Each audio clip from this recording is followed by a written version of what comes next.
Hi everyone, नमस्कार। मैं गौरव तवलकर, pragmatic trading and investment, ये मेरे चैनल में आप सभी का फिर एक बार स्वागत करता हूँ। तो सबसे पहले आप सभी को हैप्पी इंडिपेंडेंस डे।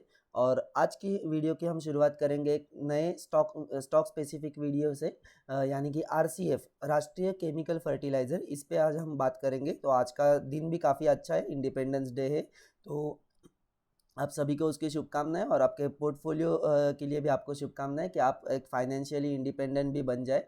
तो शुरू करते हैं ये राष्ट्रीय केमिकल एंड फर्टिलाइज़र, ये यानी कि आरसीएफ की एनालिसिस। तो ये एनालिसिस हमारी हर एनालिसिस की तरह मल्टीपल टाइम फ्रेम की एनालिसिस होगी। तो जैसे कि आप ये चार्ट देख रहे हो, अब हम इसका आरसीएफ का chart daily, monthly and weekly, यानी कि हमारे तीनों टाइम फ्रेम्स जो मेजर मेजर टाइम फ्रेम्स है उसमें हम इसे एनालिसिस करेंगे। और ये वही टिपिकल सेटअप है जो आप जान ही चुके होंगे। 20 एक्सपोनेंशियल मूविंग एवरेज, 50 की एक्सपोनेंशियल मूविंग एवरेज, 100 की एक्सपोनेंशियल मूविंग एवरेज एंड 200 की exponential moving average. And then we have that basic RSI. उसके अलावा ज़्यादा इंडिकेटर्स यूज़ नहीं कर रहे। एज एंड व्हेन जैसे हमें इंडिकेटर्स की रिक्वायरमेंट लगती है, मैं उसे लगा लेता हूँ, और आफ्टर द यूज मैं उसे वापस निकाल देता हूँ, ताकि जितना चार्ट ज़्यादा प्लेन हो सके उतना हमें उसकी अंडरस्टैंडिंग बढ़ती है, ऐसा मेरा मानना है। तो शुरू करते हैं ये आरसीएफ का एनालिसिस। तो ये आरसीएफ की स्टोरी क्या है? सबसे पहले जब हम चार्ट को जूम आउट करेंगे तो एक ये 2020 का कोविड लो था। उसके बाद एक ऊपर आए हम, एक सीधी चाल में ऊपर आए, फिर कंसोलिडेशन हुआ, फिर एक सीधी चाल हुई, और वो चाल हुई 2021 के मिड तक। और उसके बाद से लास्ट 1 ईयर से वो एक ही रेंज में कंसोलिडेट कर रहा है, और फिलहाल अभी उसका ब्रेकआउट दे रहा है। और ये जो ब्रेकआउट दे रहा है वो ठीक सारे एवरेजेस को कन्वर्ज करने के बाद ब्रेकआउट दे रहा है। ये देखिए, जब इसने पिछली बार ये हरकत की थी और सारे एवरेजेस कन्वर्ज होके यहाँ पे ब्रेकआउट हुआ था, यानी कि ये वाले कैंडल में, मैं आपको यहाँ पे दिखाता हूँ कि हमें चार्ट में पीछे देखने से क्या पता चलता है। तो ये देखिए, अब मैं अगर आपको यहाँ पे ड्रॉ करके दिखाऊं, तो ये वाला जो ब्रेकआउट था उसके बाद कितनी बड़ी सीधी चाल आई। तो ये तो सिर्फ डेली टाइम फ्रेम पे। तो ऐसे ही कुछ ब्रेकआउट यहाँ पे भी आया है। तो ये जो चाल है, हम इसके आसपास जा सकते हैं, ये हमारा फर्स्ट टारगेट होगा। और उसके ऊपर भी और जा सकते हैं। वो मैं किस बेसिस पे बता रहा हूँ, वो मैं अभी आपको आगे वीकली और मंथली टाइम फ्रेम पे भी बताऊंगा।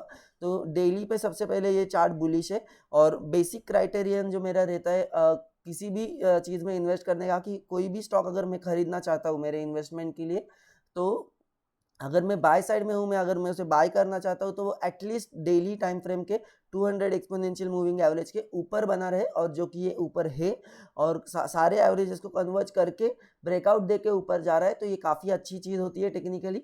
उसका आरएसआई भी 64 है, which is a very good good sign. और अब हम इसे देखेंगे वीकली टाइम फ्रेम पे।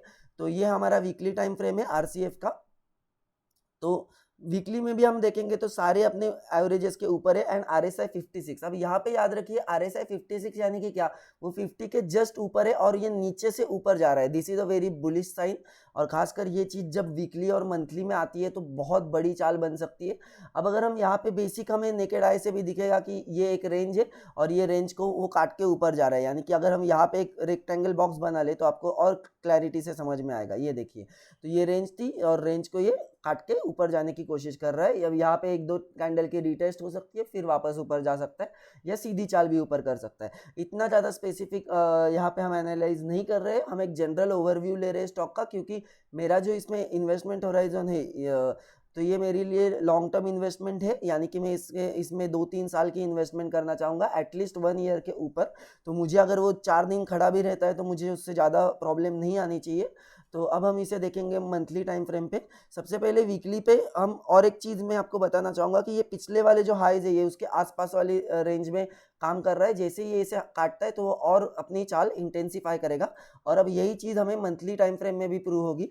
ये देखिए, जो हमने डेली पे देखा कि सारे एवरेजेस कन्वर्ज करके एक ब्रेकआउट दे रहा है, तो सेम चीज़ हमें मंथली टाइम फ्रेम पे दिख रही है गाइस। मंथली टाइम फ्रेम सबसे बड़ा टाइम फ्रेम है। इसमें काफ़ी ज़्यादा 10-12-15 साल का डेटा है।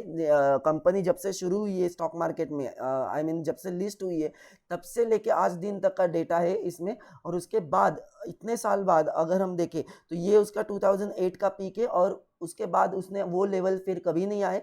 लेकिन अब हम उसके आसपास जाने की फिर कोशिश करेंगे, ऐसा मुझे लग रहा है। यहाँ पे अगर हम देखें तो सारे मंथली टाइम फ्रेम के 20, 50, 100 एंड 200 सारे एवरेजेस कन्वर्ज हो चुके हैं, और जो प्राइस है वो ब्रेकआउट दे रहा है। साथ ही में आरएसआई इसका पॉजिटिव है, जो कि अप्रॉक्स 60 है, which is very good sign. और अब अगर हम देखें तो फर्स्ट टारगेट जो है ये जैसे मैंने डेली में बताया था ये है यानी कि 113। सेकंड टारगेट कौन सा होगा? सेकंड टारगेट ऑब्वियसली 133 यानी कि ये वाला पिछला वाला high. And the ultimate target जो है हमारा ऑल टाइम हाई 153। लेकिन गाइज एक मैं आपको एक चीज़ यहाँ बताना चाहूँगा कि अगर ये मंथली टाइम फ्रेम और तीनों टाइम फ्रेम में ये जो ब्रेकआउट्स दे रहा है, खासकर मंथली टाइम फ्रेम का कंसोलिडेशन का ब्रेकआउट है, तो ये सिर्फ 150 या 170 जाने के लिए नहीं है, ये एक मल्टी बैगर पोटेंशियली हो सकता है। इसमें वो पोटेंशियल मुझे नज़र आ रहा है, तो इसलिए इसमें स्टॉप लॉस हमें स्ट्रिक्ट फॉलो करना है। लेकिन अगर ये हमारे एक्सपेक्टेशन के हिसाब से चलने लग गया तो ये 2 टाइम्स 3 टाइम्स या इवन 4 टाइम्स भी रिटर्न्स दे सकता है। और ये कोई बड़ी बात नहीं है, खासकर जिस हिसाब से पिछले 2 साल का मार्केट था, ये लास्ट के 6-8 महीने अगर आप निकाल दो तो ओवरऑल ये काफ़ी बुलिश मार्केट है इंडिया का, तो ये हो सकता है बिल्कुल। तो इसलिए इसमें मैं काफ़ी ज़्यादा बुलिश हूँ। अब बात करेंगे स्टॉप लॉस की। सिंपल सी बात है कि ये जो रेंज है ये हमारा स्टॉप लॉस हो सकता है, यानी कि 65 का लेवल। आई नो डीप है, पर आज मैं हमेशा बोलता हूँ, जैसे कि मैं हमेशा बोलता हूँ, अगर हमारा टारगेट ज़्यादा बड़ा है तो स्टॉप लॉस अगर 20-30% का भी आता है तो उतनी बड़ी बात नहीं होनी चाहिए। मैं पर्सनली कौन सा स्टॉप लॉस फॉलो करूंगा, मैं ये 69 की लेवल, यानी कि ये जो वीकली टाइम फ्रेम का 200 एक्सपोनेंशियल मूविंग एवरेज है, मैं इसको अपना स्टॉप लॉस मान के चल रहा हूँ। और जैसे जैसे ये एवरेज ऊपर जाता जाएगा मैं इसको ट्रेल करता जाऊंगा। जैसे ही ये इसके नीचे ब्रेकडाउन देगा मैं एक बार अपनी पोजीशन काट लूंगा इस स्टॉक में से और एग्जिट करूंगा। अगर मुझे फिर अपॉर्चुनिटी मिलती है आई कैन ऑलवेज री एंटर। ऐसा कोई रूल तो नहीं है कि एक बार एग्जिट कर लिया तो री एंटर नहीं करना चाहिए। तो मेरे लिए वीकली 200 स्टॉप लॉस है। अगर आप काफ़ी शॉर्ट टर्म के लिए या स्विंग या स्लाइटली पोजिशनल ट्रेड करना चाहते हो इसमें, तो आपका स्टॉप लॉस डेली होगा, यानी कि डेली का 200 एवरेज होगा, ये आपका 84 के आसपास है। तो ये भी काफ़ी ठीक ठाक सा स्टॉप लॉस है अगर आपको स्विंग या पोजिशन करना है। लेकिन मैं पर्सनली इसमें वीकली 200 एक्सपोनेंशियल मूविंग एवरेज, यानी फिलहाल जो 69 पे चल रहा है, मैं इसको अपना स्टॉप लॉस मान के चल रहा हूँ। तो ये काफ़ी मेरे लिए सेफ बेट लग रहा है। लेकिन अगर ये एक बार हिट हुआ तो याद रखिए एक स्मॉल कैप कंपनी है, ये कोई ब्लू चिप कंपनी नहीं है जिसमें हम थोड़ा कॉम्प्रोमाइज़ कर सके स्टॉप लॉस के लिए। तो इसमें बिल्कुल भी स्टॉप लॉस कॉम्प्रोमाइज़ नहीं होगा। स्टॉप लॉस में काफ़ी स्ट्रिक्ट तरीके से फॉलो करूंगा मैं, और मैं आपको भी एडवाइस करूंगा कि ये या फिर यही कि आप किसी भी स्टॉक में अगर आप काम कर रहे हो तो अपना स्टॉप लॉस काफ़ी स्ट्रिक्ट तरीके से फॉलो करें और अपना साथ साथ काम करते रहिए। तो ये थी हमारी आरसीएफ के ऊपर वीडियोस। इसमें आप अगर आपको टारगेट देखना है तो टारगेट आपको 300-400 तक भी जा सकता है, क्योंकि एटलीस्ट मैं इसमें 2 to 3 टाइम्स एक्सपेक्ट कर रहा हूँ, लेकिन मेरे हिसाब से उससे भी ऊपर जा सकता है। तो ये तरीका एक ही है, आप इसे ट्रेल करते चले और जहाँ तक वो आपको प्रॉफिट दे रहा है प्रॉफिट लेते रहे। जैसे ही वो आपके ट्रेलिंग एवरेजेस, यानी मेरे हिसाब से वीकली 200 एवरेज के नीचे है, आपको एक बार सारी पोजीशन काटनी है।